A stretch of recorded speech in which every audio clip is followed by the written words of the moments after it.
Assalamualaikum warahmatullahi wabarakatuh. Halo guys. Perkenalkan, kami dari kelompok 7 dengan anggota Gustian Hasbi, Muhammad Yuda Pratama, Nur Safika, dan Tita Alicia. Nah, untuk pembahasan kali ini kami akan membahas testing dan implementasi sistem inventaris. Untuk poin pertama ada deskripsi sistem. Sistem yang akan diuji adalah sistem inventaris Pemkab Pelalawan yang memiliki fungsi untuk menyusun dan menyimpan data spanduk ataupun baliho yang dipesan dinas lain ke Dinas Kominfo. Sistem ini memiliki beberapa fitur yaitu login, input data, edit data, hapus data, melihat seluruh data, mencari data, membuat laporan sesuai dengan filter tanggal. Metode yang digunakan dalam pembuatan sistem ini ialah metode Agile Development, yang dimana sistem ini dibangun berdasarkan 4 tahap dari analisis hingga pengujian. Sistem ini menggunakan bahasa pemrograman PHP, database berbasis MySQL, framework Kotlin 3, dan template SBadmin 2. Untuk poin kedua ialah sumber daya manusia atau aktor. Sumber daya manusia adalah suatu proses menangani berbagai masalah pada ruang lingkup karyawan, pegawai, guru, manajer, dan tenaga kerja lainnya untuk dapat menunjang aktivitas organisasi atau perusahaan demi mencapai tujuan yang telah ditentukan. Bagian atau unit yang biasanya mengurusi SDM adalah Departemen Sumber Daya Manusia atau bahasa Inggris disebut HRD atau Human Resource Department. Sumber daya manusia yang akan menggunakan sistem ini yaitu administrator atau admin yang memiliki pemahaman tentang antarmuka komputer serta pengoperasiannya. Poin ketiga yaitu kebutuhan antarmuka eksternal atau user interface.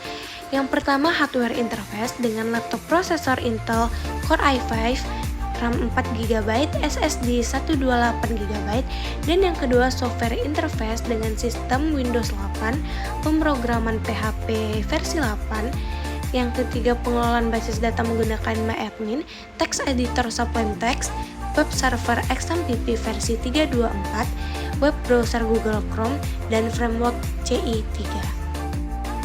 Di poin keempat terdapat functional requirement yang dimana kebutuhan fungsional sistem merupakan kumpulan dari beberapa fungsi yang saling berhubungan dan mendukung satu sama lain dalam menjalankan sistem tersebut. Berikut merupakan beberapa kebutuhan fungsional dalam sistem informasi inventaris. Yang pertama ada use case diagram, yang kedua activity diagram, dan yang ketiga ada class diagram. Selanjutnya ada poin non-functional requirement, yaitu kebutuhan-kebutuhan yang dibutuhkan sistem dalam menjalankan produk secara optimal. Namun, kebutuhan ini tidak mempengaruhi bagaimana sistem bekerja. NVR pun dipakai untuk menandakan kelayakan kondisi dari suatu sistem yang digunakan. Untuk dapat memastikan apakah suatu sistem tersebut memenuhi NVR, maka perlu kamu ketahui indikator-indikator berikut ya, yaitu yang pertama ada usability, portability, reliability, supportability, performance, dan security.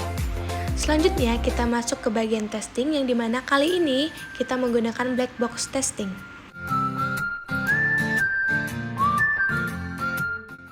Di sini kita akan menguji website. Yang pertama itu berhasil login, lalu kita mencoba memasukkan data dan memasukkan sesuai dengan tipe datanya. Setelah dimasukkan, kita akan konfirmasi atau menginput data dan langsung diarahkan ke list. Dan di sini kita mencoba untuk mengganti data atau mengedit data dan data berhasil diedit. Selanjutnya itu menghapus data dan data berhasil dihapus.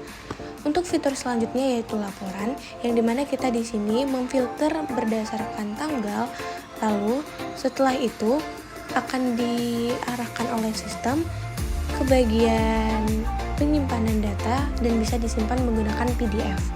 Selanjutnya itu logout dan berhasil logout. Selanjutnya testing menggunakan white box testing.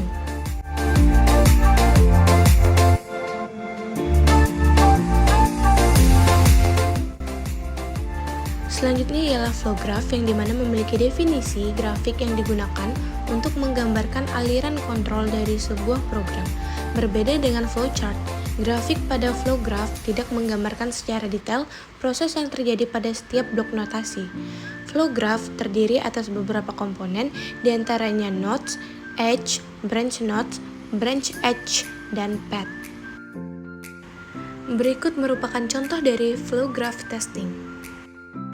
Berdasarkan flow graph di samping, dari hasil analisa sistem informasi inventaris terdiri dari 6 nodes dan 6 edge yang memiliki 2 paths.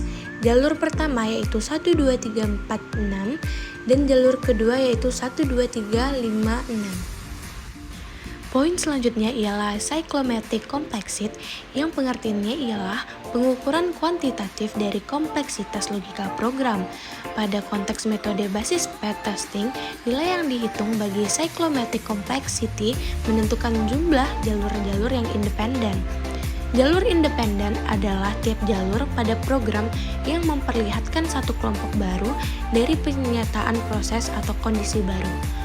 Perhitungan cyclomatic complexity ialah region per complexity FG sama dengan edge dikurang nodes ditambah 2. Berdasarkan flow graph yang telah diperoleh, hasil perhitungan cyclomatic complexity pada sistem informasi inventaris sebagai berikut, yang dimana hasilnya berjumlah 2. Masuk ke poin selanjutnya ialah daftar kegiatan timesheet dan RAB. Berikut merupakan tabel kegiatan dan jadwal perencanaan kerja yang telah dilakukan. Dan berikut tampilan dari RAB yang telah dirancang. Sekian penjelasan dari kelompok kami mengenai testing dan implementasi sistem inventaris. Berikut cuplikan dokumentasi pada saat kerja kelompok. Terima kasih kami ucapkan kepada para audiens semuanya. See you in the next time. Bye-bye. Wassalamualaikum warahmatullahi wabarakatuh.